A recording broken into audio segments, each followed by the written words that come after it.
Hello ಎಲ್ಲರಿಗೂ ನಮಸ್ಕಾರ, welcome to ಜೇನುಗೂಡು. ಓಕೆ, ಈಗ ಆಲ್ಮೋಸ್ಟ್ ನಾವು ವಿಡಿಯೋ ಹಾಕಿ 6 ದಿನ ಹೋಯ್ತಲ್ಲ. ಈ ತರ ಕೂತಿ 2 roll ಹಾಕಿಲ್ಲ.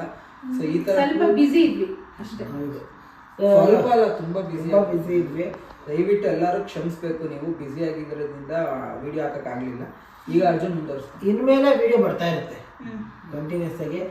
ಸೊ ಓಕೆ, ನೀವು ಆಲ್ರೆಡಿ ಎಲ್ಲ ತಮ್ನೈಲು ಟೈಟಲ್ ಅಲ್ಲಿ ನೋಡಿರ್ತೀರಾ. ಇವತ್ತು ನಾವು ಮಾತಾಡೋಕೆ ಹೊರಟಿರೋದು ದೇವ. ಸೊ ಆ್ಯಕ್ಚುಲ್ ಆಗಿ ತುಂಬ ಜನ ಕೇಳ್ತಿದ್ರಿ, ಅಂದರೆ ನಾವು ಆಲ್ರೆಡಿ ಒಂದು 3-4 ಎಪಿಸೋಡನ್ನ ಮಾಡಿ ಹೇಳಿ ಬಿಟ್ಟಿದ್ವಿ. ಅದರ ರಿಯಲ್ ಇನ್ಸಿಡೆಂಟ್ ನಮಗಾದಂಥ ಒಂದು ಎಕ್ಸ್ಪೀರಿಯನ್ಸ್ನ ನಾವು ನಿಮ್ಮ ಹತ್ರ ಶೇರ್ ಮಾಡ್ಕೊಂಡಿದ್ವಿ. ಅದಕ್ಕೆ ತುಂಬಾ ಒಳ್ಳೆ ರೆಸ್ಪಾನ್ಸ್ ಸಿಕ್ಕಿತ್ತು.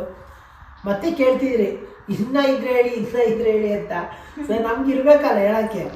ಓಕೆ, ಅದು ನಮಗಾದಂಥ ಅನುಭವ, ಇನ್ನೊಂದು ಅನುಭವ ಆಗಿತ್ತು. ಸೊ ನಮ್ಗೆ ಇನ್ನೊಂದು ಅನುಭವ ಆಗಿತ್ತು, ಅದನ್ನ ನಿಮ್ಮ ಹತ್ರ ಹೇಳ್ಬೇಕು ಅಂತ ಇಲ್ಲಿ ಕೂತಿದ್ದೀವಿ. ಆಗಿದ್ದು ಇವರ ಮದುವೆ ವಸ್ತ್ರಲಿ ಆಗಿದ್ದು ಕೊಪ್ಪ. ಸೊ ಕೊಪ್ಪದಲ್ಲಿ ನಮ್ಗೆ ಆಗಿದ್ದ ಎಕ್ಸ್ಪೀರಿಯನ್ಸ್ ಇದು. ಇವರು ಮದುವೆ ಆಗಿ ಆಲ್ಮೋಸ್ಟ್ ಆಗಿತ್ತು, ಒಂದು 15 ದಿನ ಆಗಿತ್ತು. ಅದೇ ನಾವು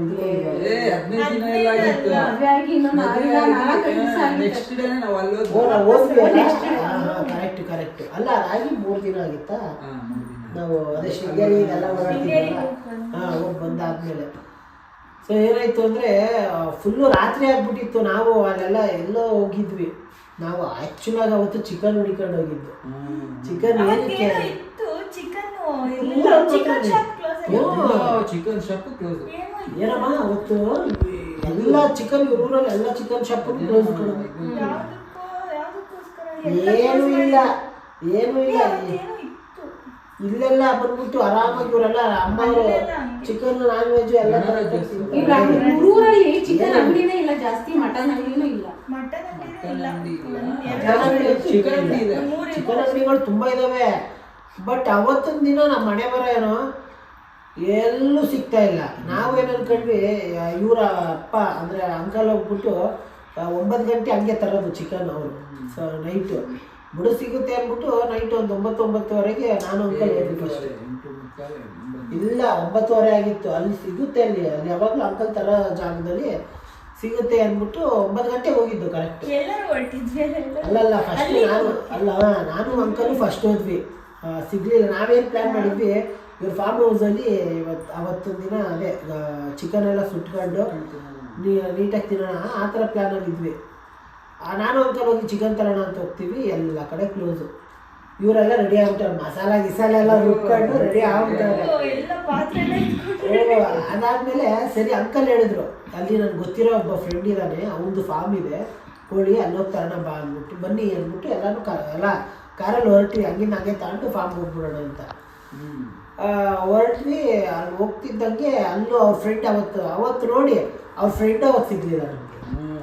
ಅದಾದ್ಮೇಲೆ ಮತ್ತೆ ಒಂದು 3-4 ಜನನ ಅಲ್ಲಿ ಎಲ್ಲಿ ಕೋಳಿ ಸಿಗುತ್ತೆ ಅಂತ ಕೇಳ್ಕೊಂಡು ಕೊನೆಗೆ ಆ ಊರು ಕೊಪ್ಪ ಬಿಟ್ಟೆ ಬೇರೆ ಎಲ್ಲ ಹೋದ್ವಿ. ಒಂದು 20 ಕಿಲೋಮೀಟರ್ ಹೋದ್ವಾ. ಸೊ ಹೋದ್ವಿ, ಅಲ್ಲಿ ಸಿಕ್ತು ನಮಗೆ ಚಿಕನ್. ಅಂಡರ್ಗ್ರೌಂಡ್ ಹತ್ರ ಇವನು ಅಂಕಲ್ ಹೋಗ್ಬಿಟ್ಟು ಕೇಳ್ಕೊಂಬರ್ತೀವಿ ರೀ ಅಂತ ಹೋದ್ರು. ಸಿಕ್ಕಿ 2 ಕೋಳಿ ತಂದರು. ತಗೊಂಡು ವಾಪಸ್ ನಾವು ಹೋಗ್ತಾ ಇದೀವಿ. ಅಂದರೆ ಆಲ್ರೆಡಿ ಬಂದ್ಬಿಟ್ಟಿದ್ವಿ, ಒಂದು 20 ಕಿಲೋಮೀಟ್ರ್ ದೂರ ಬಂದ್ಬಿಟ್ಟಿದ್ವಿ. ಫುಲ್ಲು ಕಾಡು, ಅಂದರೆ ಅವ್ರಿಗೆ ಗೊತ್ತಲ್ಲ, ಹಂಗೆ ಘಾಟ್ ಸೆಕ್ಷನ್ ಆ ಥರ. ನಾವು ಹೋಗ್ತಿದ್ದೀವಿ, ಒಂದು ಅರ್ಧ ದಾರಿಗೇನೋ ಬಂದ್ವಿ. ಅಲ್ಲಿ ಘಾಟು ಇಲ್ಲಲ್ಲ, ಆದರೆ ನಮಗೆ ಏನಮ್ಮ ಇಲ್ಲಿಂದ ಒಂದು 10 ಕಿಲೋಮೀಟ್ರ್ ನಾವು ಎಷ್ಟೊತ್ತಿಗೆ ಹೋಗ್ತೀವಿ, ಏನೊಂದು 10-15 ನಿಮಿಷ 20 ನಿಮಿಷದಲ್ಲಿ ಹೋಗ್ತೀವಿ. ಆದರೆ ಇವ್ರು ಹಂಗಾಗಲ್ಲ, ಆಗುತ್ತೆ ಒಂದು 50 ನಿಮಿಷ ಆಗುತ್ತೆ. ಸೊ ನಾವು ಆಲ್ಮೋಸ್ಟ್ ಅರ್ಧ ದಾರಿಗೆ ಬಂದ್ವಿ. ಅಲ್ಲಿ ಹೆಂಗೆ ಅಂದರೆ ಮದುವೆ ನಿಮ್ಮ ಊರು ಕರ್ಕೊಂಡ್ಬಂದಿದ್ದಲ್ಲ, ಅವಾಗ ನಾನು ಪಿ.ಜಿ ಹೊರಟೋಗಿತ್ತು. ಅರ್ಧ ರಾತ್ರಿ ಆಗೋಯ್ತು ಕಣೋ.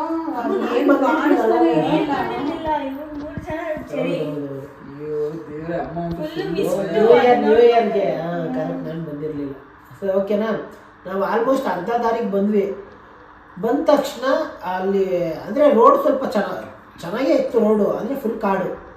ಅಲ್ಲೇನಾಯ್ತು ಅಂದರೆ ಈ ಕಾಡಲ್ವಾ, ಈ ಮೊಲ ಅದು ಇದು ಎಲ್ಲ ಓಡೋಗ್ತವೆ. ಸರಿ ಇವನೇನು ಮಾಡ್ದ, ಸಡನ್ನಾಗಿ ಇವನೇ ಡ್ರೈವ್ ಮಾಡ್ತೀವಿ, ಸಡನ್ನಾಗಿ ನಿಲ್ಲಿಸ್ಬಿಟ್ಟ. ಮೊಲ ಅಡ್ಡ ಬಂದ್ಬಿಡ್ತು, ಪಾಪ ಸಾಯ್ಸೋದು ಬೇಡ ಅಂದ್ಬಿಟ್ಟು. ಆಂಟಿ ಚೆನ್ನಾಗಿ ನಿದ್ದೆ ಮಾಡ್ತಾರೆ ಅವ್ರಂದ್ರು. ಆದರೆ ಅಂಕಲ್ ಒಂಥರ ಧೈರ್ಯ, ಅವ್ರಿಗೆ ಧೈರ್ಯ ಬಿಡು, ಹೋಗ್ಬಿಡಿ ಅಂದ್ರು. ಅವ್ರು ನಾರ್ಮಲ್ ಆಗಿ ಹೇಳ್ತವ್ರೆ, ಇವ್ರು ಹೇಳ್ತಾರೆ ಎಲ್ಲ ಸೀರಿಯಸ್ ಆಗಿ ಹೇಳಿಲ್ಲ ತಾನೆ. ಹೋಗ್ಬಿಡಿ ಏನಿಲ್ಲ ಅಂತ ಅವ್ರು ನಾರ್ಮಲ್ ಆಗಿ ಹೇಳ್ತಾರೆ. ಇವ್ರೇನು ಮಾಡ್ದ, ಸರಿ ಇಲ್ಲೊಂದು ಬ್ಲಾಗ್ ಮಾಡೋಣ ಅಂದ್ಬಿಟ್ಟು ಹೇಳ್ಬಿಟ್ಟ. ಇವರು ಮುಂದೆ ಕೂತಿದ್ರು, ಇವರಿಬ್ರು ಹೇಳಿದ್ರು. ಸರಿ ನಮ್ಮವೇನು ಎಲ್ಲ ಇದ್ವಲ್ಲ ಅಂದ್ಬಿಟ್ಟು ನಾನು ಒಂದು ಪ್ರಜ್ಜು ಅಂಕಲ್ಲು ಹೇಳಿದ್ವಿ. ಆಂಟಿ ಒಳ್ಳೆ ನಿದ್ದೆ ಮಾಡ್ತಾರೆ ಹಿಂದಗಡೆ, ಫುಲ್ ಹಿಂದಗಡೆ. ಅವ್ರಿಗೆ ಗೊತ್ತಾಗಿಲ್ಲ. ಆಮೇಲೆ ಸರಿ ಆಯಿತು, ಆಂಟಿ ಎದ್ದು ಕಿಟೋ ಅಂತ ಕಿರ್ಚ್ಬಿಟ್ರು. ಏನಕ್ಕೆ ಅಂದರೆ ಗೊತ್ತಿಲ್ಲ, ಆಂಟಿ ಏನು ಹೇಳ್ತಾನೆ ಇಲ್ಲ ನಮಗೆ. ಆಮೇಲೆ ಅವ್ರಿಗೆ ನೀರು ಕುಡಿಸಿ ಆ ರೋಡಲ್ಲೇ ನಮಗೆ ಹಂಗೆ ಮೀಟರ್ ಆಫ್ ಆಗೋಯ್ತು. ಹೌದು. ಅದಾದ್ಮೇಲೆ ಇವ್ರು ಕಂಕಣ ಏನೋ ಕಟ್ಟಿದ್ರಿ ಅಲ್ಲ, ಇನ್ನೂ ಇತ್ತು ಕೈಯಲ್ಲಿ. ಸೊ ಅದಾದ್ಮೇಲೆ ಆಂಟಿ ಕಿರ್ಚ್ಬಿಟ್ರು. ಅವ್ರಿಗೆ ಅಂದರೆ ಅವ್ರೇನು ಕೇಳ್ತಾ ಇಲ್ಲ, ಆಂಟಿ ನೀರೇನು ಕೇಳ್ತಿಲ್ಲ. ಆಮೇಲೆ ನಾವೇ ನೀರು ಕುಡಿಸಿದ್ವಿ ಅವ್ರಿಗೆ. ಇವ್ರ ಅಲ್ಲೂ ನಗ್ತವ್ರೆ ಹಿಂಗೆ, ಇವ್ರು ನಗಾಡ್ತವೆ ಅವ್ರೆ. ಆಮೇಲೆ ಆಂಟಿ ಹತ್ರಿ ನಮ್ಮ ಮೈಂಡಲ್ಲೇ ಇಲ್ಲ, ಅದು ನಮ್ಮ ಮೈಂಡಲ್ಲೇ ಇಲ್ಲ. ನಾವು ಅದು ನಾವೇನು ನಮ್ಗೆ ಆ ಥಾಟೇ ಇಲ್ಲ. ಇವಾಗ ಏನಂದ್ರೆ ಎಲ್ಲೋ ಒಂದು ಊರಿಗೆ ಹೋದಾಗ, ಸೊ ಇವಾಗ ನಮ್ಮ ಮೆಂಟಾಲಿಟಿ ಹಂಗೆ ಅಲ್ವಾ, ನಾವಿಲ್ಲೆಲ್ಲ ಓಡಾಡ್ತೀವಿ, ಇಷ್ಟೊತ್ತಂದ್ರೆ ಅಷ್ಟೊತ್ತಲ್ಲಿ ಓಡಾಡ್ತೀವಿ. ನಮ್ಗೇನು ಆ ಥರ ಎಲ್ಲ ಮೈಂಡಲ್ಲಿ ಇರಲಿಲ್ಲ. ಸೊ ಬನ್ನಿ ಅಂತ ಅಂದ್ರು, ಕುತ್ಕೊಂಡ್ರು, ಎಲ್ಲಾರು ಕುತ್ಕೊಂಡ್ವಿ, ನೋಡ್ತೀವಿ ಕಾರೇ ಆನ್ ಆಗ್ತಾ ಇಲ್ಲ. ಕಾರು ಕೂತ್ವಿ, ಕಾರ್ ಸ್ಟಾರ್ಟ್ ಮಾಡಿದ್ರೆ ಕಾರೇ ಸ್ಟಾರ್ಟ್ ಆಗ್ತೀವಿ ಸದ್ಯಕ್ಕೆ. ಆಮೇಲೆ ಕಾರ್ ಸ್ಟಾರ್ಟ್ ಆಗ್ತಿಲ್ಲ. ಆಮೇಲೆ ನೋಡಿದ್ರೆ ಕೀ, ನಮ್ದು ಡ್ರೈವರ್ ಅಲ್ಲಿ ಕೀ 4 ಅದೇನದು ಪಾಸ್ ಕೀ ಅಂತ ಬರುತ್ತೆ, ಪಾಸ್ ಕೀ ಹಾಕಿದ್ರೇನೆ ಕಾರ್ ಆನ್ ಆಗೋದು. ಅದು ನಮ್ಗೆ ಗೊತ್ತಿಲ್ಲ, ನಾವು ಫಸ್ಟ್ ಟೈಮ್ ಅದು ಎಕ್ಸ್ಪೀರಿಯನ್ಸ್ ಮಾಡ್ತಿರೋದು. ಅದೇನು ಗೊತ್ತಾ, ಸ್ಕ್ರೀನಲ್ಲಿ ಇದಿರುತ್ತಲ್ಲ ಮಾನಿಟರ್, ಆ ಮಾನಿಟರ್ ಇರುತ್ತಲ್ಲ, ಅಲ್ಲಿ ಕೇಳುತ್ತೆ ಅಂದರೆ ಕಾರ್ ಸ್ಟಾರ್ಟ್ ಆಗಲಿಲ್ಲ ಅಂದರೆ ಪಾಸ್ ಕೀ ಒತ್ತಬೇಕು. ಆ ಪಾಸ್ ಕೀ ನಮ್ಗೆ ಗೊತ್ತಿಲ್ಲ, ಏನು ಯೋಚನೆ. ಈಗ ಆ ಟೈಮಲ್ಲಿ ಸಿಗ್ನಲ್ ಇಲ್ಲ. ಅವತ್ತು ನೋಡು ನಮ್ಮ ಇದಕ್ಕೆ ಅಲ್ಲ, ನಮ್ಮ ಇದಕ್ಕೆ ಒಂದು ಗಾಡಿ ಇಲ್ಲ, ಒಂದು ಗಾಡಿ ಓಡಾಡ್ತಿಲ್ಲ ಅಲ್ಲಿ. ಫಸ್ಟ್ ಟೈಮ್ ಕೇಳಿ, ಅದು ಒಂದ್ಸತಿ ಸರ್ವಿಸಿಗೆ ಬಿಟ್ಟ ಕಾರ್ನ, ಅವಾಗ ಒಂದ್ಸತಿ ಪಾಸ್ ಕೀ ಕೇಳಿತ್ತು, ಅವರೇ ಹಾಕಿರೋದು. ಸದ್ಯಕ್ಕೆ ಇವನು ನೋಡ್ಕೊಂಡಿದ್ದ ಅವತ್ತು ಆಗಿತ್ತು ಅಂದ್ಬಿಟ್ಟು, ಅದರಿಂದ ಇವನು ಆ ಟೈಮಲ್ಲಿ ಅವ್ನಿಗೆ ತಲೆ ಓಡ್ಲಿಲ್ಲ. ಇವನಿಗೆ ಆ ಟೈಮಲ್ಲಿ ಇವ್ನಿಗೆ ತಲೆ ಓಡ್ಲಿಲ್ಲ. ಹಾಗೆ ಇವ್ನು ನೋಡ್ಕೊಂಡಿದ್ರಿಂದ ಅವತ್ತು ಬಚಾವಾದ್ವಿ. ಇವನು ಆಮೇಲೆ ಒಂದು ಅರ್ಧ ಗಂಟೆ ಬಿಟ್ಟು, ಇದು ಬರ್ದಿದ್ದ ಅವತ್ತು ಬರ್ದಿದ್ದ, ನಾನು ನೋಡ್ಕೊಂಡಿದ್ದೆ. 10-15 ನಿಮಿಷ ಆಗಿತ್ತು. ಅಲ್ಲಿ ತುಂಬಾ ಆಕ್ಸಿಡೆಂಟ್ ಎಲ್ಲ ಆಗಿತ್ತಂತೆ. ಒಂದ್ಸಲ ನೈಟ್ ಅಲ್ಲೆಲ್ಲ ಒಬ್ಬೊಬ್ರೆ ಹೋಗ್ತಾರಲ್ಲ, ಅಲ್ಲಿ ಯಾರೋ ಕೂತಿರಂಗಿಲ್ಲ. ಹೌದಾ? ಮತ್ತೆ ಏನೋ ಯಾರೋ ಲೇಡಿ ಎಲ್ಲ ಕೂತ್ಕೊಂಡು. ಹೌದಾ? ತುಂಬಾ ಜನ ಸತ್ತು ಆ ಜಾಗದಲ್ಲಿ. ಕೆಲವರು ಸೂಸೈಡ್ ಎಲ್ಲ ಮಾಡ್ಕೊಂಡು. ಅವತ್ತೇನೋ ಒಂಥರ ಅಲ್ಲ, ಒಂಥರ ನಮ್ಗೆ ಒಂಥರ. ಅದಾದ್ಮೇಲೆ ಅಂದ್ರೆ ಒಂಥರ ಮೂಡ್ ಆಫ್ ತರ ಆಗೋಯ್ತು.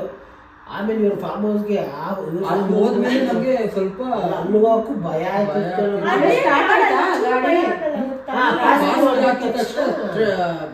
ಪಟ್ ಅಂತ ಅದು ಸಿಸ್ಟಮ್ ಆನ್ ಆಯ್ತು. ಕಾರು ಯಾರು ಗೊತ್ತು ಮೊಲ ಎಲ್ಲೋಯ್ತು, ಯಾರು ಏನಪ್ಪ ನೀವ್ ನೋಡ್ಬೇಕಲ್ಲಿ. ಬಟ್ ನಾವು ಅಂತ ಜಾಗದಲ್ಲಿ ಯಾವತ್ತೂ ನಿಲ್ಲಿಸ್ಬೇಡ್ರಿ. ಸನ್ನಿವೇಶ ನೋಡಮ್ಮ, ಕಾರು ಹಿಂಗಮ್ಮ ನೋಡು ಅಂದ್ರೆ ಈ ಹಸಿಮೈ ಅಂತಾರೆ ಗೊತ್ತೆ ನಮ್ಮ. ಅದಕ್ಕೇನೆ ಹೇಳೋದು ಅಂಕಲ್. ಅದಾದ್ಮೇಲೆ ನಮ್ಗೆ ಬೆಳಿಗ್ಗೆ ನಾವೆಲ್ಲ ಹೋಗೋ ಟೈಮಲ್ಲಿ ಬೆಳಿಗ್ಗೆ ಅಂಕಲ್ ಫ್ರೆಂಡ್ ಸಿಕ್ಕಿದ್ರು. ಅವಾಗ ಅಂಕಲ್ ಅಂದ್ರೆ ನಾವೆಲ್ಲ ಮಾತಾಡ್ಬೇಕಾದ್ರೆ ಅಂಕಲ್ ಅವ್ರ ಫ್ರೆಂಡಿಗೆ ಹೇಳಿದ್ರು, ಈ ಥರ ಮನೆಯ ಅಂತ ರೋಡಲ್ಲಿ ಹಿಂಗೆ ಆಗೋಯ್ತು ಅಂತ. ಅವಾಗ ಅಪ್ಪ ಹೇಳಿಲ್ವಾ, ಅದು ಯಾರಿಗೋ ಆ ಥರನೇ ಅದೇ ರೋಡಲ್ಲಿ ಆ ಥರ ಆಗ್ಬಿಟ್ಟು ಇವತ್ತಿಗೂ ಮಾತು ಬರಲ್ಲ ಅಂತ. ಸೊ ಅದೇನೆ ಅಂದ್ರೆ ನಾವು ಅಷ್ಟು ಜನ ಇದ್ವಿ. ನೀವು ಅಷ್ಟೇ ಎಲ್ಲರೂ ಕತ್ಲೆಯಲ್ಲಿ ಅಲ್ಲಿ ಇಲ್ಲಿ ನಿಲ್ಸಕ್ ಹೋಗ್ಬಿಡಿ ಗಾಡಿ ಎಲ್ಲ ಕಾಣಿಸ್ತಾ. ಇವ್ರಿಗಂತೂ ಏನು ಗೊತ್ತಿಲ್ಲ ನಿಲ್ಸ್ಬಿಟ್ಟವ್ರೆ ಇವ್ರು. ಇನ್ಮೇಲೆ ನೀವು ಅಷ್ಟೇ ಇನ್ಮೇಲಿಂದ ನಿಲ್ಸಕ್. ಅದಕ್ಕೆ ಆತರ ಆಗ್ಬಾರ್ದು ಸನ್ನಿವೇಶಗಳು ಅಂತ ಅನ್ಕೊಂತೀವಿ, ಅದು ಹಾಗೆ ಆಗ್ಬಿಡುತ್ತೆ, ಏನು ಮಾಡಕ್ಕಾಗಲ್ಲ. ಅದಕ್ಕೆ ಅನ್ಸುತ್ತೆ ಏನ್ ಗೊತ್ತಾ, ಈ ಅಡ್ಡ ಯಾರೇ ಬಂದ್ರು ಅಂತ ನೋಡೋದು ಇವ್ರುಗಳು ಈ ಟ್ರಕ್ಕು ಪಾಪ ಬೈಕ್ ಅಂತೀವಿ, ಅವ್ರು ಅದಕ್ಕೆ ನಿಲ್ಸಲ್ಲ. ಈ ಮನುಷ್ಯರು ಅದು ಸೂಸೈಡ್ ಮಾಡ್ಕೊಂತಾರೋ ಮಧ್ಯೋಗಿ ಅಥವಾ ಯಾರು ನೆಗೆಟಿವ್ ಎನರ್ಜಿ ಬಂದು ಅವ್ರಿಗೆ ಆ ಥರ ಆಡ್ಸುತ್ತ ಅವ್ರಿಗೇನು ಗೊತ್ತಿರುತ್ತೆ. ಸೊ ಆ ಟೈಮಲ್ಲಿ ಇವಾಗ ಒಬ್ಬೊಬ್ಬರೇ ಡ್ರೈವ್ ಮಾಡ್ಕೊಂಡು ಹೋಗ್ತಿರ್ಬೇಕಾರೆ ಯಾರು ಅಡ್ಡ ಬರ್ತಾರೆ ಅಂದರೆ ಯಾರು ನಿಲ್ಲಿಸ್ತಾರೆ? ಆ ಥರ ಎಲ್ಲ ಅಷ್ಟು ವಿಕಾರವಾಗಿರೋ ರೋಡು, ಆ ರೋಡ್ ನೆನ್ಸ್ಕೊಂಡ್ರೆ ಯಾರು ಓಡಾಡ್ತಾರೆ ಒಬ್ಬೊಬ್ರೆ. ಅದೇನೆ. ಸೊ ಅದಕ್ಕೆ ಕುತ್ಕೊಂಡು ಹೋಗ್ತಾರೆ. ಕೆಲವರು ಸೂಸೈಡ್ ಮಾಡ್ಕೊಂಡು ಅದು ಸೂಸೈಡ್ ಆಗಿ ಸಾಯ್ತು, ಆ ಥರ ಆಗುತ್ತೆ. ಓಕೆ, ಇದು ನಮ್ಗೆ ಆದಂತ ಅನುಭವ. ಸೊ ನೀವು ಅಷ್ಟೇ ದಯವಿಟ್ಟು ಕೇರ್ಫುಲ್ ಆಗಿ ಡ್ರೈವ್ ಮಾಡಿ, ಎಲ್ಲರೂ ಹುಷಾರಾಗಿರಿ. ಈ ಮೊಲ ಮಾತ್ರ ನಂಬಕ್ ಹೋಗ್ಬೇಡಿ. ಓಕೆ, ಇಷ್ಟ ನಿಮ್ಮ ಹತ್ರ ಶೇರ್ ಮಾಡ್ಕೋಬೇಕಿತ್ತು ಈ ಒಂದು ಇನ್ಸಿಡೆಂಟು. ಓಕೆ, ಇಷ್ಟ ಹೇಳ್ತಾ ಈ ಬ್ಲಾಗ್ನ ದಯವಿಟ್ಟು ಯಾರೆಲ್ಲ ಸಬ್ಸ್ಕ್ರೈಬ್ ಆಗಿಲ್ಲ ಬೇಗ ಬೇಗ ಸಬ್ಸ್ಕ್ರೈಬ್ ಮಾಡಿ, 50,000 ಬೇಗ ಮಾಡಿಸಿ. ಮತ್ತೆ ವೆಂಕಿ ಪೂಜಾ ವ್ಲಾಗ್ಸ್ ಅಂಡ್ ರೆಸಿಪಿ ಚಾನಲ್ನು ಸಬ್ಸ್ಕ್ರೈಬ್ ಮಾಡಿದ್ದೆ, ಅಲ್ಲೂ ಕೂಡ ಕಂಟೆಂಟ್ ಬರ್ತಾ ಇರುತ್ತೆ.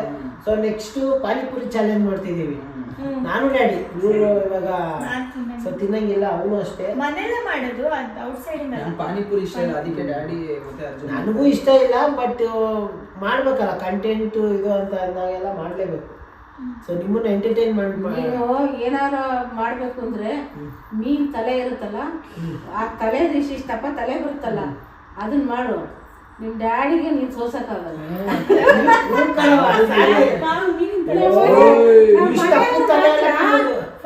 ತಲೆ ಅಂದ್ರೆ ನಮ್ಗೆ ಒಂದಿಷ್ಟು ಸ್ವಲ್ಪ ತಿಂದ್ಬಿಟ್ರೆ ಸಾಕು ವಾಂತಿ ಬರಂಗಾಗುತ್ತೆ. ಹಂಗಲ್ಲ, ಇಷ್ಟು ದಪ್ಪ ತಲೆ ಕೊಟ್ರು ಎಷ್ಟು ಇಷ್ಟಪ್ಪ ತಲೆ ಬೇಕಾದ್ರೆ ಕೊಟ್ರು ತಿಂದ್ಬಿಡ್ತಾರ. ಮಾಡ್ಬೇಕು. ನಮ್ಗಂತೂ ಒಂದ್ ಸ್ವಲ್ಪ ತಿಂದ ತಕ್ಷಣ ವಾಮಿಟ್ ಬರ್ತಾ ಇರ್ತದ. ಹಂಗ ವಾಮಿಟ್ ನೀನು ಚೆನ್ನಾಗಿ ತಿಂತೀಯ, ನೀನ್ ತಲೆ ಒಂದು ಫುಲ್ ತಿಂತೀಯ ಎಷ್ಟು ಅಪ್ಪಂದು. ನಾನ್ ತಿನ್ನಲ್ಲ ಹಂಗೆಲ್ಲ ಸುಳ್ಳು ಯಾಕೆ ಹೇಳ್ತೀಯ? ಓಕೆ, ಈ ವ್ಲಾಗ್ ನಾವು ಇಲ್ಲಿಗೆ ಎಂಡ್ ಮಾಡ್ತೀವಿ. ನೆಕ್ಸ್ಟ್ ಒಂದು ಹೊಸ ಕಂಟೆಂಟ್ ಜೊತೆ ನಿಮ್ಮೆಲ್ಲರ ಮುಂದೆ ಸಿಗೋವರೆಗೂ ಬಾಯ್ ಬಾಯ್.